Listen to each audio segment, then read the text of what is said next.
and we'll just get rolling. There doesn't need to be like a welcome to the podcast, Iara Peng. Yada, like yada, yada, yada. Who I definitely thought it was a lowercase L. I was like, oh, she's like Bell Hooks. She does.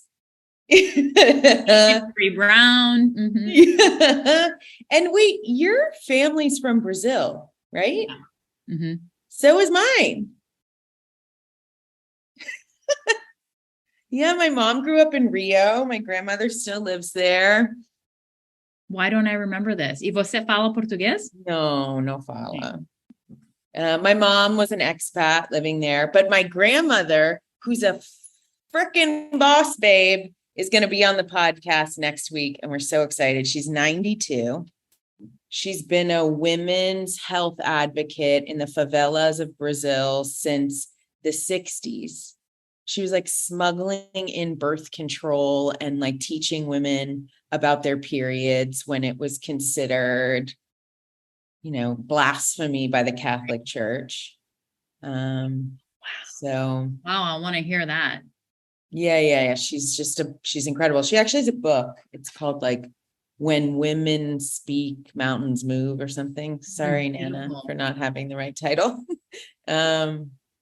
But I'll send it to you because it's all stories from the women that she's worked with. And her like theory of change is like you teach a woman about her menstrual cycle and you change her life. Mm-hmm. And especially in a country where birth control and abortion were so heavily restricted for so long. Yeah. That fertility awareness method is really powerful. Mm-hmm. Yeah. She's like, has these stories about, living in this community in Rio. She always lived like in the communities where she worked. So here she's a daughter of the CEO of Seagram's. So this wealthy girl moves to Brazil, leaves her husband, moves into favelas, and then starts doing women's advocacy work, is providing all this women critical health care. And then like one day her TV, all her like shanty shack got robbed and like all her nice things got stolen.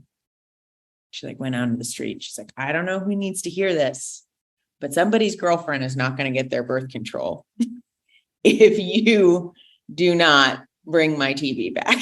And like 6 hours later, her TV rolls back in. Wow, Lori, what a life. What a life. What a life. But let's talk about your life. So the purpose of this podcast is to actually talk about personal journeys into activism. So while I really want you to lay out the broad theory of change behind JustFund, I want to start with you.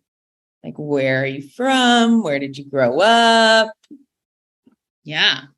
How did you end up working with Van Jones? Let's follow that path. Right. I mean, gosh, I think I'll start with my own family. I'm first generation American. I was the first one in my family born here. My dad immigrated to Brazil from China. Their family fled the Cultural Revolution. He was born in Porto Alegre, where he met my mom at age 14. They were high school sweethearts.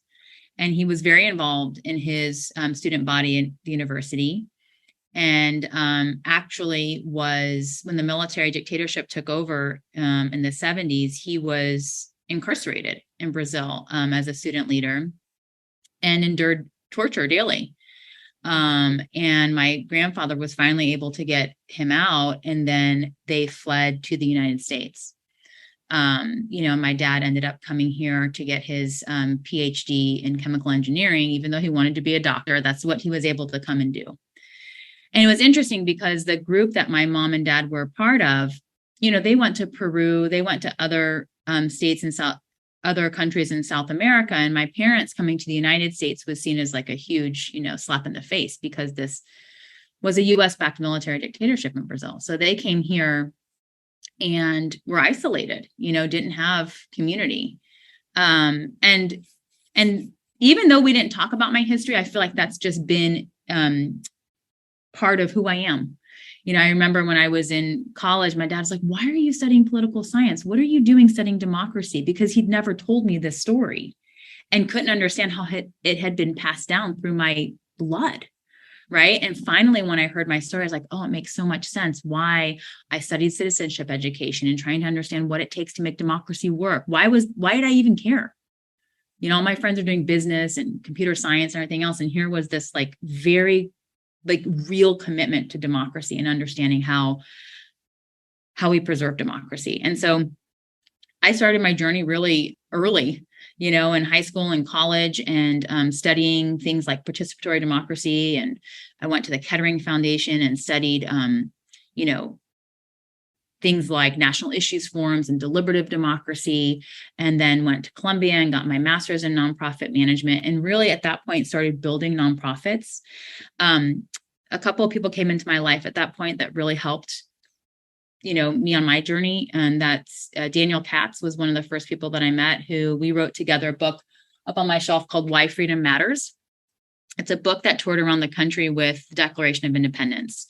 His father-in-law, my mentor, Norman Lear, and his wife purchased the only originally owned copy of the privately owned copy of the Declaration of Independence.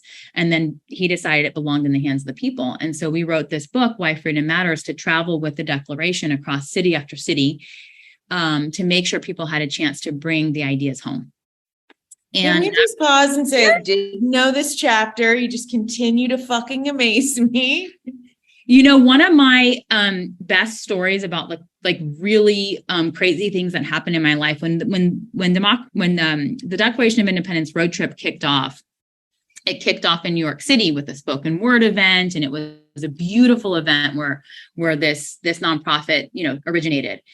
And at the end of the event, it's like midnight, and we're taking Norman's plane to Vermont for like a all hands meeting. And he says to me, hey, we're going to need to drive the Declaration of Independence up to Vermont because the plane's insurance won't cover the document if something were to happen to us. I'm going to need you to rent a car and drive, because I had the New York driver's license, and drive the Declaration of Independence in the trunk of your car from New York to Vermont at like 1:00 in the morning. So I actually drove the Declaration of Independence in the back of my car. And I said, someone else is going to have to come with me. I can't take this thing by myself. I'm going to, So this poor girl drove with me, and she like turned around the whole time, was like watching the back window to see who's following us. But it made it to its destination safe and sound. That's wild. Yeah. But in that space, and like with Norman and touring this book, I learned about Patrick Henry College, which is this college for evangelical students who are homeschooled, who were being groomed for positions, for congressional aid positions, and really just an intentional conservative pipeline of building leaders and putting them into positions of influence and proximate power. And I said to Norman, I remember looking over my newspaper and saying, have you heard of this? Like Patrick Henry College? And why aren't we doing something? And he looks over his paper and says, you should go build that. And that's when I started building Young People for Young Elected Officials Network. I partnered with then 23-year-old city council person who just graduated from Florida A&M University on like $5,000 and a bunch of shoe leather, won his city commission race. That was Andrew Gillum, eons ago. And we started building this pipeline for young people of color to get into positions of elected leadership. And that really catalyzed this idea of, hey, we've got to figure out the bottlenecks and the barriers to building power in our communities who are chronically underfunded, historically excluded from every system. And of course, there's systemic racism, everywhere. And it's no different in philanthropy, even though philanthropy is supposed to be the place that kind of brings about equity. It's not, right? There's rooted systemic racism at every piece in the process. And that's why we're seeing our communities funded at like 4% of all of philanthropic dollars going to communities of color. And there are solutions, right? And that's when I started really getting excited about, hey, let's innovate in this space and let's experiment and let's figure out what's going to break the dam and start to fund equitably our communities. So I want to go back to this moment when you're driving the Declaration of Independence from New York to Vermont in the middle of the night. And you're doing this as a first-generation immigrant, the daughter of somebody who's been imprisoned for his political beliefs. And you're also thinking about the co-optation of this very government by US right-wing conservatives. Like, how do you maintain a sense of purpose and hope amidst those deep paradoxes? Yeah, I mean, you know, I think I reflect on those paradoxes now. I think when you're in it, you know, you're doing the next right thing, you know, in life. And I think that's what I've continually guided me of, like, where there's a need, fill it. You know, you do the next thing that you can do and the next thing that you can do. And I think Martin Luther King said, you take the next step, even if you can't see the whole staircase. And I think that's how I've really lived my life. I just take the steps and know and trust that I'm going in the right direction. Other people are going to be coming in around me, and I'm going to be coming in around other people for us to actually get to where we need to go, you know? And so in that moment, it was really around, hey, gosh, you know, our leadership isn't reflective. There aren't people who look like us, you know, in positions of leadership. We can change that, especially when you think about local races. You can change it with not a lot of money, right? And these young people who have the heart and the will and the networks, you know, can actually run and win. And once they run and win, they're going to stay in elective office. They're going to continue this journey, you know, for a lifetime. I think about Kevin Killer in South Dakota, who was the first Young People for Fellow, who went through frontline leaders, who became a young elected official in our network. And he ran for state assembly, served 2 terms, then ran for state senate, served a term, and now is running for her second term as Ogallala Lakota tribe president. Right. I mean, this is how we build durable power, by investing in people. And it's perfect that we're having this conversation. Our previous episode to you is with Senator Chris Lee, who ran for office at 23 as a man of color in Hawaii, which isn't that notable, the man of color in Hawaii, just because our legislature is predominated by settler Asian men. However, nevertheless builds this incredible 2 decades body of work, pioneering on clean energy. And I guess, I mean, I want to go back to then, but I'm wondering now, like, given our crisis of democracy right now, and this sort of like dissolving of these core institutions like elections, like our mediascape, like, do you feel like things are getting better and that's why they're getting worse? Or do you feel like they're just getting worse? Look, I think there is a reckoning, you know, especially in philanthropy, when you look at how we are so surprised that we're not making progress on these issues. And yet 4% of, let's call it 450 billion, goes to communities of color. How are we supposed to make progress on the issues, these systemic issues, if we're not funding people closest to those issues, who therefore are closest to the solutions? We're not funding people who are directly impacted. And so we're surprised when we get to, like, solutions that don't hold, you know, that don't actually take hold, that don't actually root. We shouldn't be surprised. I mean, we have to change the way we fund. And it's not just the who we fund, which is really important. And you see a lot of great movements out there, like Donors of Color Network, saying, hey, 30% of your income, of your philanthropy, should be going to communities of color, where your baselines and foundations are like, I don't know what I'm currently funding, right? So you got to first get your baselines and then kind of set your targets. That's good in terms of the who we're funding, but it's also the how we move money that continues to keep people out of the system, right? Out of this, the flow of philanthropy. If you don't have 40 hours to apply for funding, if you don't know where to apply, you're not going to get the money, right? And those are our communities of color. It's interesting because my own path as an activist led me to philanthropy too, particularly as an educated white woman, realizing that I had that kind of like positional similarity with other white female donors, of which there are a ton. And yet your solution is a really out of the box offering in terms of the philanthropic sector. So I'm wondering if you can lay out what is JustFund and how does it kind of build on this theory that until we move money to communities of color, we're not going to see the transformation of systems to serve communities of color. Absolutely. I mean, you said it so well. I mean, that's the problem, is that our communities are chronically underfunded. So then you have to ask the question, why? And you take a look at some of the systems of philanthropy and you realize how exclusionary it is and how expensive it is. And so therefore we shouldn't be surprised that money is flowing to the communities it flows. So the exclusionary part is we fund who we know. So if we don't have communities of color in our networks and our personal networks, our professional networks, they're probably not getting funded, right? And if these groups don't know where to apply for funding, they're not getting access. And so access is a really important piece of equity. And we have limited access, and we do a lot of by invitation only grant cycles. So we're continuing to fund just who we know. That's one. And two, it's just super expensive. The process that we've inherited and continue to move forward with is a very expensive one. I mean, you're talking about, some 10, 15, 25 hours just to apply for funding, sometimes 40 hours.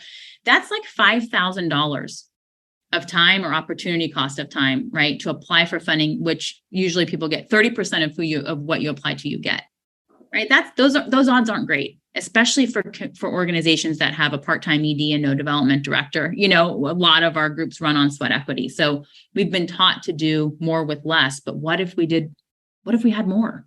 Yeah. What could we do then? So those are the systems that I think are really broken. And especially when you think about individual donors who, have now $160 billion, kind of warehoused in donor advised funds, not moving, right? They're not required to move that money. And it just sits and grows. We need to break the dam and get that money flowing to our communities. And that's really what JustFund does. It's a system that makes grant making simple and easy the way it should be for grant makers and for grant seekers, right? Where a group can come in and use a common app, take them an hour to apply the first time, maybe 20 minutes the second, third, fourth, and 37th time they come in to apply to one fund, they can apply to any fund. That's access, right? That's making it, philanthropic dollars and funding opportunities accessible. And then they can come in and get funded by, a bunch of folks, not just the one fund that they knew about. And on the other hand, then individual donors are now coming into the portal and they can search, 10,000 organizations that are coming from this values aligned community, which is really important. Not everyone's in JustFund. It's a values aligned community trying to reset philanthropy, like saying we want to do better. We're going to learn together. We're going to take these steps together. Now individual donors can come and search 26 different filters and see who else is funding these groups. So hopefully they can start to take more risk and fund outside their existing networks.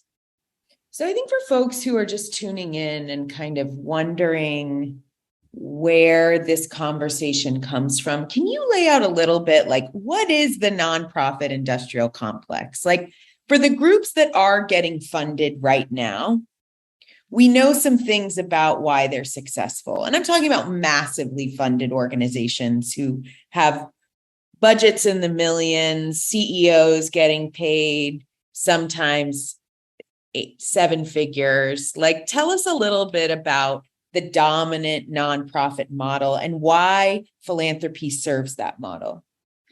I mean, look, philanthropy was set up to solve problems that government couldn't or wouldn't. And that was too risky for private sector to take a chance on, right? I mean, so you're talking about, a system where you're set up to actually try to solve some of these systemic issues that no one else is going to address.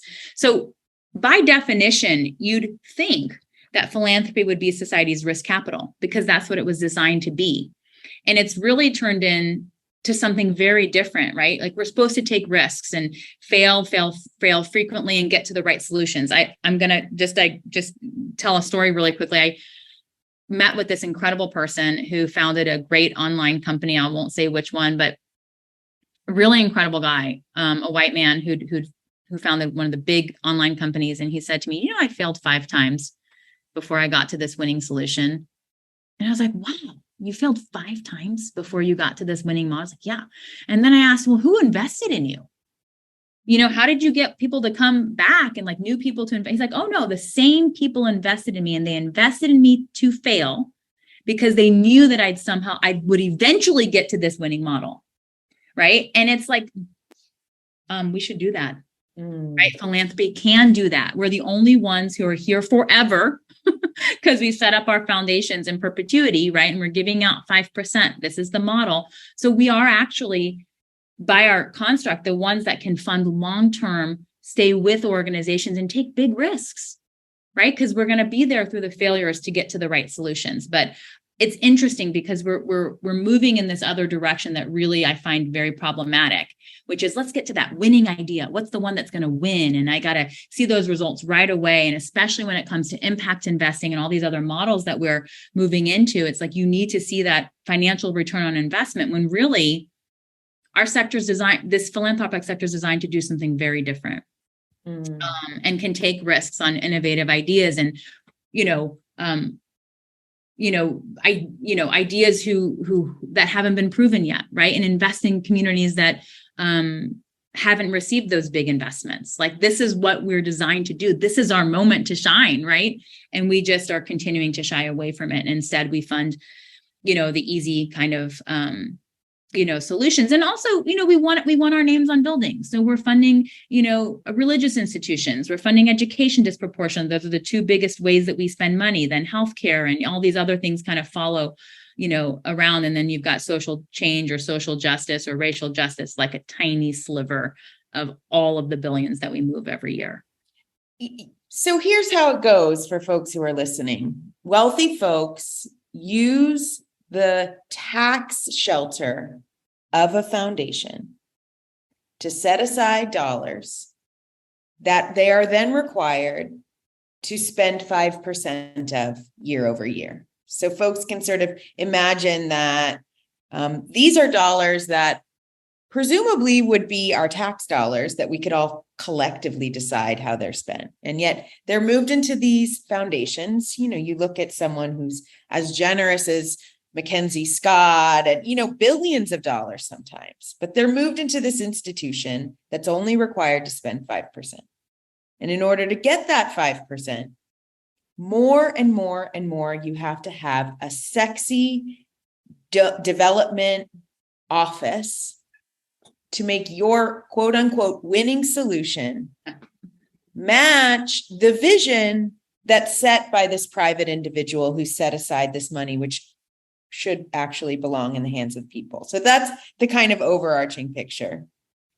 And what we see year over year, decade over decade, after the sort of establishment of this sector, is that less and less of that money is going to solve systemic social issues. And a lot of it's going to naming buildings after ourselves and funding colleges and funding maybe large scale institutions that have the money to send you fundraising letters week over week, month after month, call after call. Yeah. And you're getting a tax deduction for doing it, right? So, I mean, you're incentivized to actually put that money, into a foundation structure. And like you said, the ceiling isn't 5%, the floor is, and that's the problem, is that people treat that 5% like the ceiling. And it's like, nope, actually, you're just required to give out 5%, but there's nothing stopping you from giving out more. And, you're starting to see some foundations sunset, right? Saying, hey, I think that organizations could manage this money better than me. And you're starting to see like Susan Sandler Fund, Stupski Foundation, other folks, the Whitman Institute and others saying, yeah, I don't need this in perpetuity. And can you help people understand the difference between a foundation and a DAF, just because we threw that out? Sure. Anyone can start a donor advised fund, right? There are lots of places where you can start one, whether it's your community foundation, you can start one at Hoivai Fund, for example, you can start a fund, basically a donor advised fund with $500, right? Some have no floor, but when you decide you want to start a fund, you get that tax deduction for moving that money into your donor advised fund right away. So it can be 500, could be $1 million, could be 25 million, whatever it is that you want to do. And that donor advised fund is there for you to, when you're ready, move the money out. but you're not required by law to move that money out ever. It can just sit there, right? There's legislation, that's under consideration to change that, but then that money can just sit. You can also pay salary out of that. There's a lot of things that you can be doing that could be seen as self-serving. Sorry, you cut out a little bit. You said you could pay salaries out of that. Yeah, you could pay salaries out of that. So there are some things you can do out of your donor advised fund to operate your foundation, right? Versus giving that money out. So it's really it's just this space that you can, that exists where individual donors now can operate, where they can put their money into a donor advised fund and then move that money out when they're ready to any organization. Right. So in all of philanthropy, there's no accountability, really. I mean, it's, the board of directors, but you're not going to it's not like in government where if you don't do a good job, you're not going to get reelected, maybe, but, and it's not like private sector. Like if you don't get the financial ROI, you're going to get fired. Right. This is just an industry that's just largely unaccountable, whether it's a foundation that you set up that has staff and a separate tax, 990, where you can see where all the money's going and how they're spending the money. The DAF is really like a black hole. When you don't get to see what Iara Peng's DAF is doing, you get to see what my entity that holds my DAF is doing, but you don't ever get to see exactly what I have done with my money or haven't done. So not only do we have the creation of foundations to serve as a tax shelter for the wealthy, but then we also have the emergence of this trend in philanthropy to move money into DAFs, which are even more obscure, more unaccountable. And between these two dominant systems in philanthropy, the effect is that by and large, the groups that get funded are led by white folks, led by educated folks, led by settlers. What are the parts of the system, just to break it down a little more, that make the current structure of philanthropy so hard for people of color to tap? I mean, there are a lot of challenges. I mean, the first one is the exclusionary nature that we talked about earlier, that I would say you fund who you know, right? And you set up these portfolios against one person's interests. And especially when you set up a foundation in perpetuity, meaning you're going to put in 100 million, you're spending 5% a year, that foundation is going to exist for generations. You're still following that donor's interest, right? And trying to figure out how to operationalize that interest. And a lot of that means you're going to fund who you know. And like you said, the Black, Indigenous, people of color led work tends to be smaller, right? We've learned to do more with less.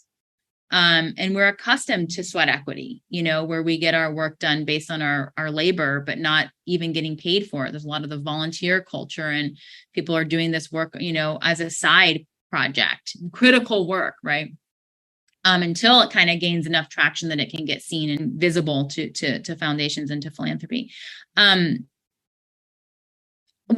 thing that I'm seeing, this is is more of an interest from organizations to build independent power through independent revenue. Because when you think about the whole of philanthropy and that 450 billion that moves annually, 70% of that money is from individuals, right? And so that's actually small donors in most cases giving out those resources, not foundations. I think it's something like 6% of money, is coming. So actually there's this whole pool of us funding us, right? The democratizing philanthropy side of the equation, which to me is really exciting in terms of potential of how we kind of can disrupt this system, and why our communities aren't being funded, because they aren't proximate to power. They don't know who's giving out the money, and they don't have the infrastructure, right? We don't have a small donor manager, a major gifts officer, a development director. We don't have that capacity and infrastructure to actually navigate this very complicated system and the time to actually be building relationships with the folks we need to move the money. So I'd say, those are some of the really big barriers. And then I'd say it's trust. I think it takes time to build trust. And we fund our people in our networks, went to school where we went to school. And so when you're funding outside of your network, you have to have the time and the willingness or the interest to be in relationship with folks. And that takes time and trust.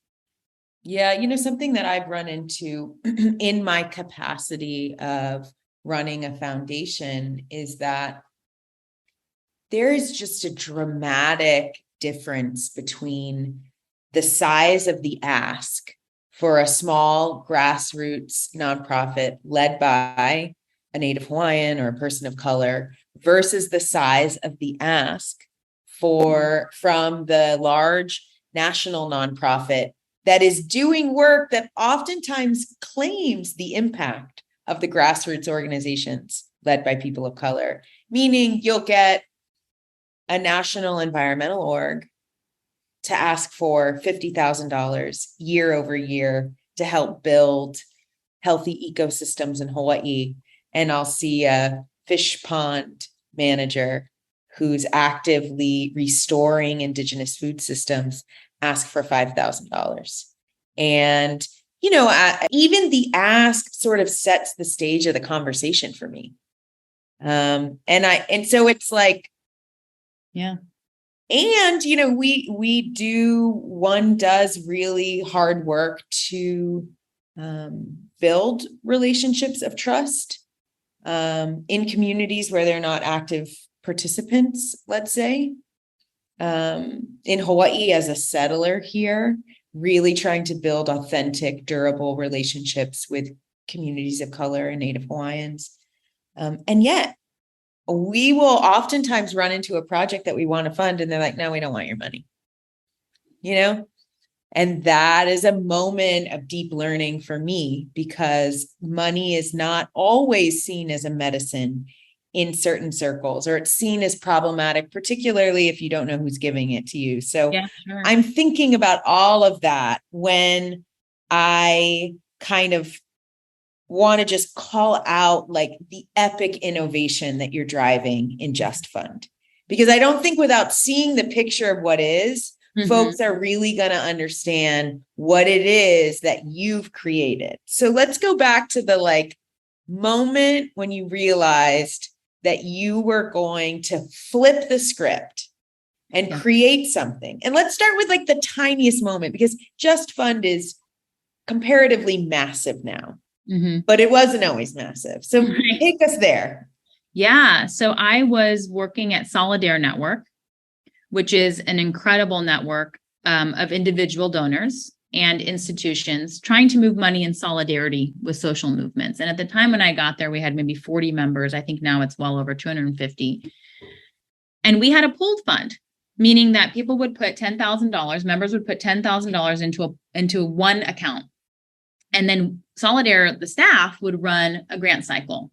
And we would, identify what we wanted to fund with the members. And then we'd go out and find groups who would apply. And then we'd make decisions with our members, and then we'd distribute the grants. That was the pooled fund model. And we would take in 300 applications every grant cycle. And we would fund 15. 285 went right in the trash can. Really incredible work that, anyone would want to wow, what? This really grassroots, very frontline work, doing incredible. An example would be, Mary Hooks over at Southerners organizing on a new ground, building Black Mama's Bailout Day, on Mother's Day, bailing out Black mothers from jail and running a campaign to raise, a few $100,000 to just bail out as many people as possible on Mother's Day. One example of the innovations of what happens. I have goosebumps. Right. This is what happens when you fund people closest to the issues, right? They're closest to the best solutions. When you fund people with direct lived experience, they're going to give you the solutions that are actually going to solve the issue.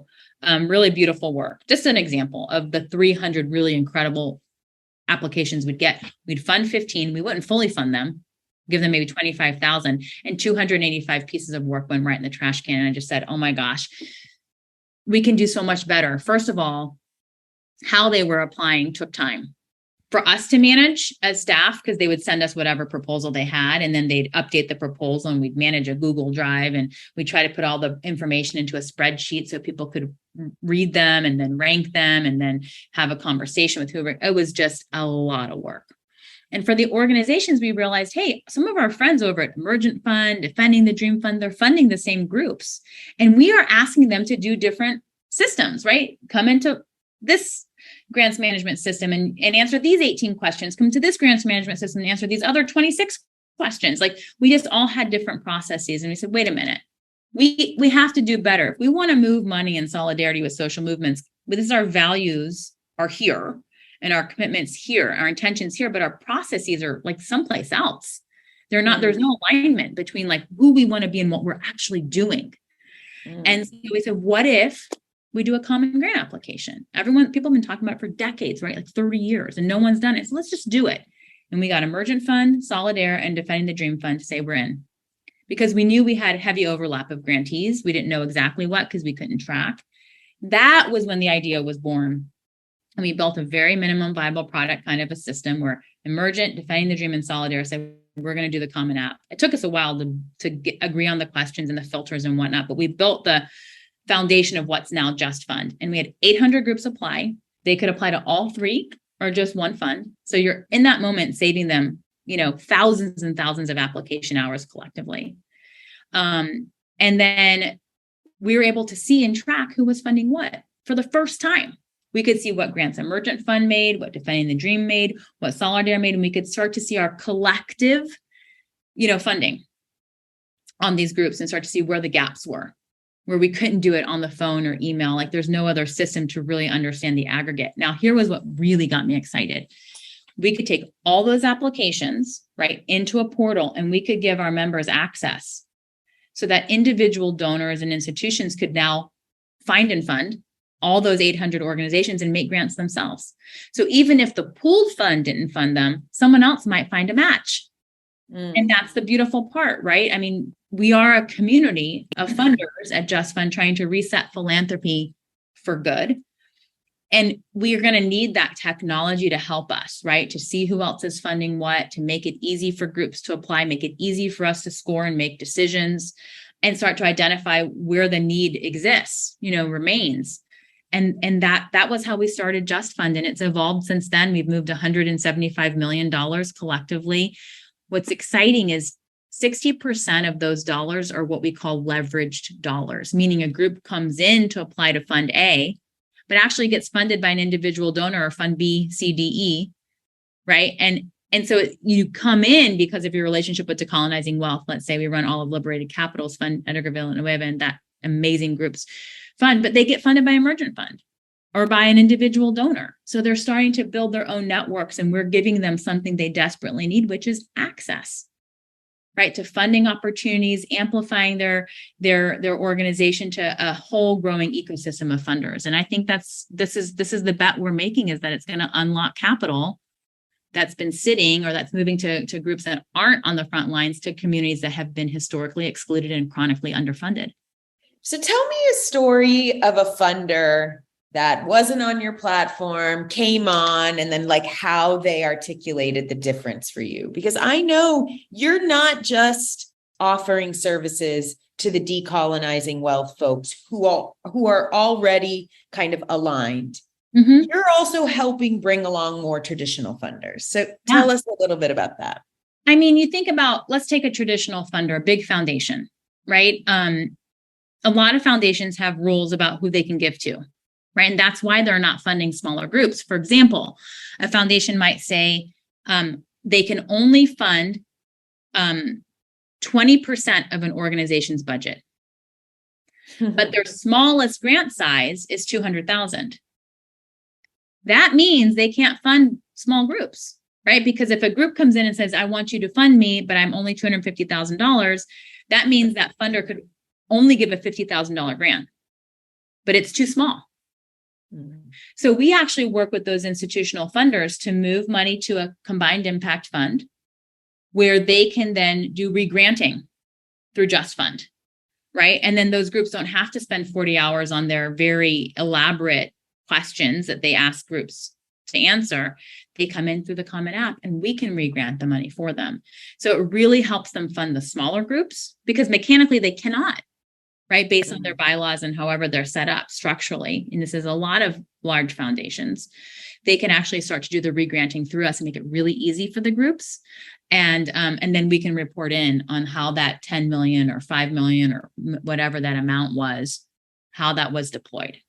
right? So Can we just talk really quickly about how fucking stupid certain grant applications are? I mean, I've filled out thousands of grant applications at this point. Like, and at some point in the early aughts, somebody told philanthropy that they needed to include like quantitative metrics of impact to be demonstrated year over year. And it was for me, I mean, maybe I'm a social scientist, maybe I'm a poet, maybe I don't work well with numbers, but I found this question to be dizzying. And that would be one of 50 questions that a funder would ask for like a $10,000 grant. Yeah.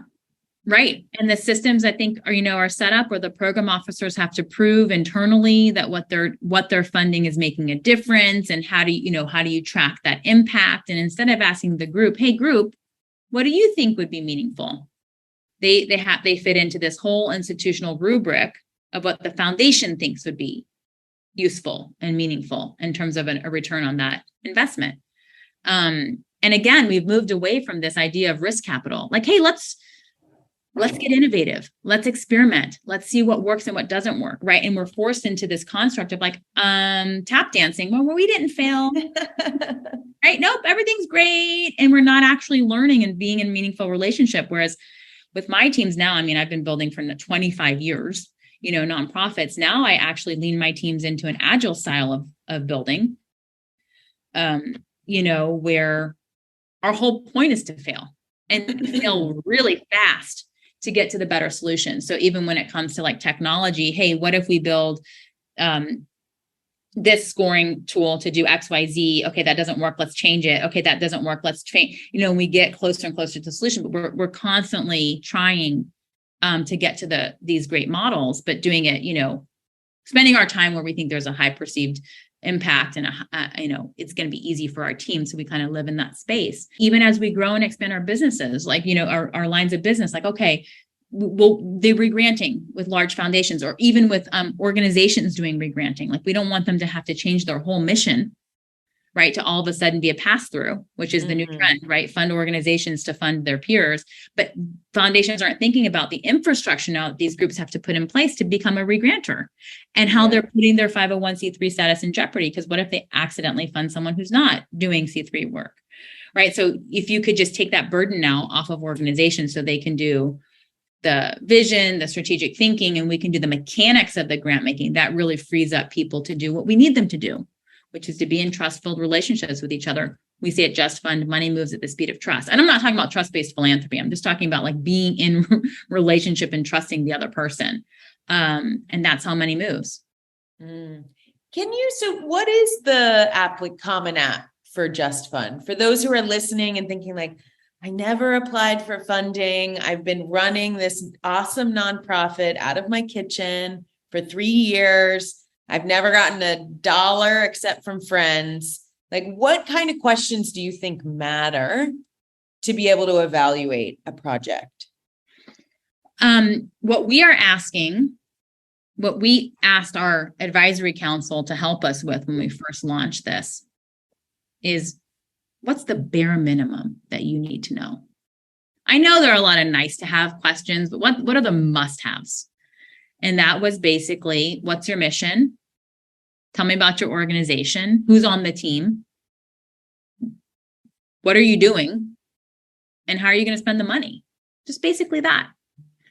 So we have these org profiles for they can tell their story. What's my mission? What's my organization doing? Who's my team? Add photos, videos to help people understand what the group's doing. And then, that's basically your common app. And what's interesting is a lot of foundations that we're working with now and individual donors, they don't need a proposal to move the money. They're actually not even asking for the common proposal anymore. They just need the org information and they'll move the money. Right. So there are some changes that we're seeing that we're trying to keep up on the platform of like lowest common denominator, where people keep on pushing to like the least, which is very exciting. And we're pivoting to respond to that. Oh, you don't even need a common app. You just need the org information and you'll move the money. Okay, let's figure out how we do that. So we're iterating and learning together as a community. There's, almost 1,000 funders inside the JustFund community, over 6,000 organizations, and we're all learning together and figuring out, what this technology can do in terms of moving money to historically excluded groups and doing it in the least extractive, most simplified manner. Can you give me the horizon line for JustFund? Like, where are you headed, and how do you see your work as a part of this transformational movement in philanthropy? I mean, we want to be serving, 1,000 funds. We want the funds to be using the Common App. And so that when a group comes in to apply to JustFund, they can apply to anything, just like the College Common App, and you can just get your work in front of as many people as possible. It's always free for organizations. JustFund will always be free for organizations. And we are able to support ourselves by asking, foundations to pay us to run their grant cycle. So they use our technology, they leverage our expert team in terms of things like, how do I design my RFP? What questions should I ask if I want to ask supplemental questions? Or how do I make decisions about who to fund? Like, those are things, now that we've run almost 300 grant cycles, we have a lot of visibility into those decision-making processes and can help funds get set up very quickly, right? So we have, organizations that, for example, got like $5 million from a big foundation to re-grant, and they're like, what do I do next? Right? What's my RFP? How am I making decisions on who I fund? And then, like, how do I put a quick docket together for the funders so they know who we actually ended up funding, and who are these people that we funded? What's the impact? And JustFund can aggregate all of that data really easily. Again, we take care of the transactional and the administrative so that folks who are actually moving money can do the transformative, which is what we think will actually unlock more capital to communities who've been chronically underfunded.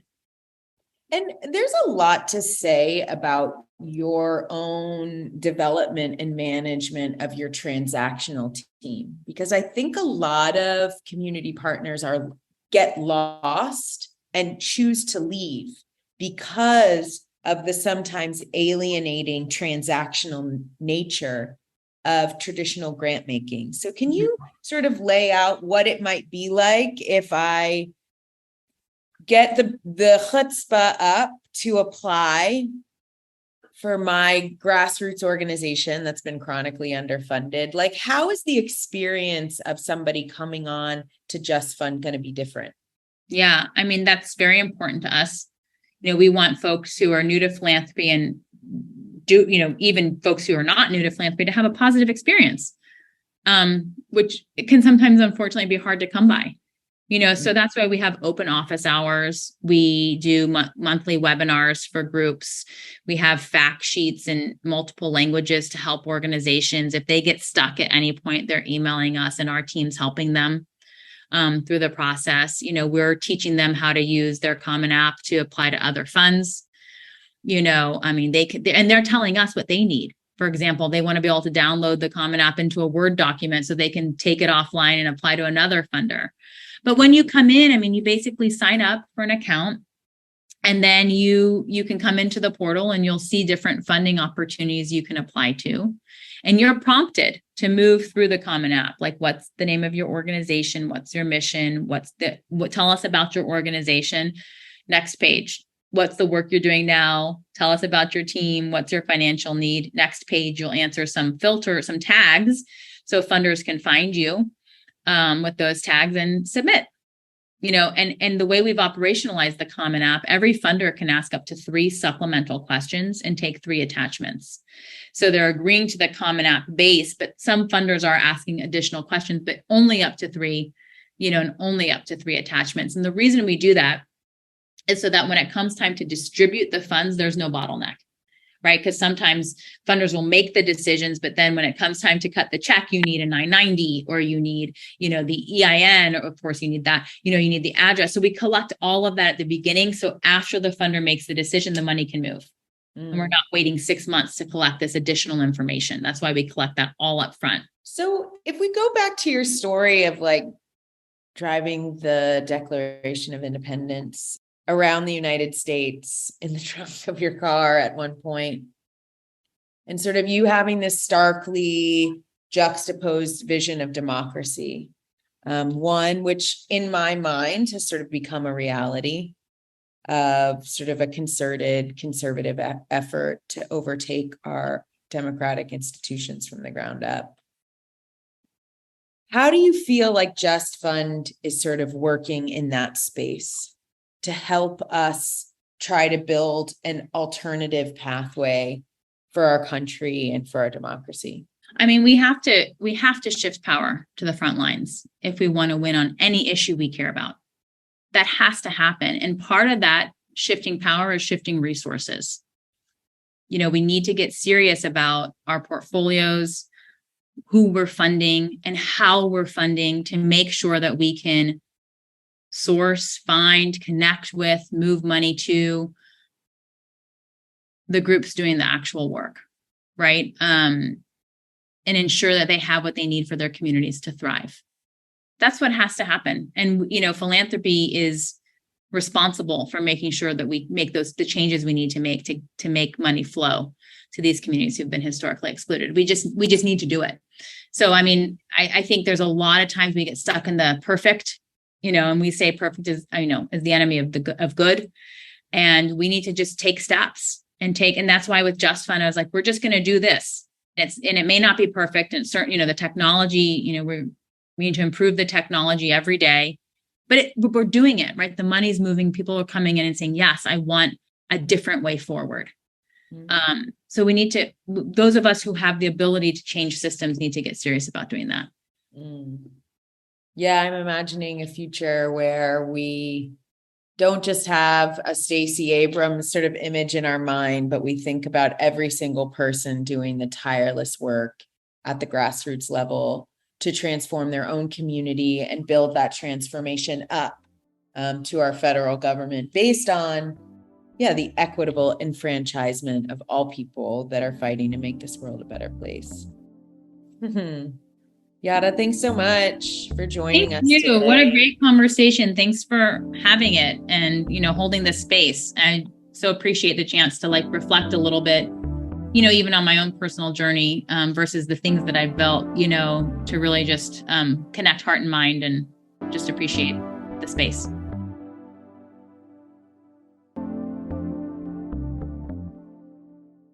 The Hero's Journey is brought to you by the Center for Food Safety. Production by Julia Ranney and Ashley Lukens. Editing and social media by Amanda Lillibridge, Duration, and Annalisa Camacho. Theme song by Walker Lukens and Adam Mason, and audio engineering by Adam Mason. You can find us across all podcast platforms and follow us at Center for Food Safety on Instagram, YouTube, and Facebook, and CFS True Food on Twitter. We're on the web at theheroesjourneypodcast.com. Do you have a hero you'd like to see on the podcast? Fill out the form in the show notes or email us at theheroesjourneypod@gmail.com. If you enjoyed this podcast, like and subscribe, and make sure you'll never miss an episode. We'll see you in a few weeks.